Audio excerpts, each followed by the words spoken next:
Hello friends, welcome back to my channel. কেমন আছো তোমরা সবাই? আশা করি সবাই খুব ভালো আছো, আর আমিও মোটামুটি আছি।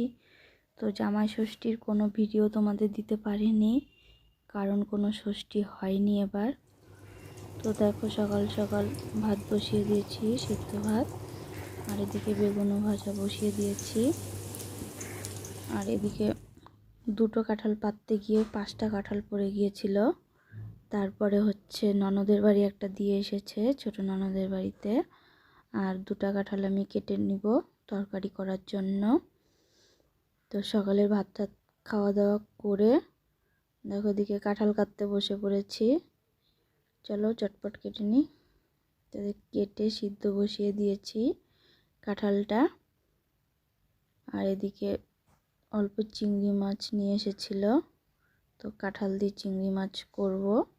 ছেলে খায় না চিংড়ি মাছ, গন্ধ সহ্য করতে পারে না, ওর জন্য একটা ডিম ভেজে দিব।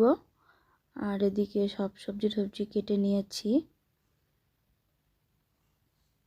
তো রান্নাটা বসিয়ে দিই।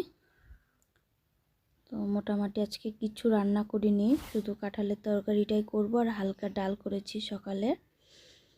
আর এদিকে তোমাদের দাদাভাই নিয়ে এসেছিল কিছু লিচু, ছেলের জেদ করেছিল, প্রচুর দাম লিচুর। এই কটা লিচুর দাম 100 টাকা। তারপরে এদিকে রান্না কমপ্লিট। তো শুধু যে তরকারি আর ডালি করে রেখেছি। আর এসেছিল কাকা শ্বশুরের ছেলে ভাই, ও সেই ফলগুলো দিয়ে গেছে। এই ফলের নাম হচ্ছে পিচ ফল, খেতে খুব টক টক লাগে, মানে সেরকম ভালো লাগে নাই আমার। তারপরে দেখো এখানে ছোলা ভাজা হচ্ছে, আর এগুলো দিয়ে ছাতু বানানো হবে। তো চলো ভিডিওটি এখানে শেষ করছি, বাই।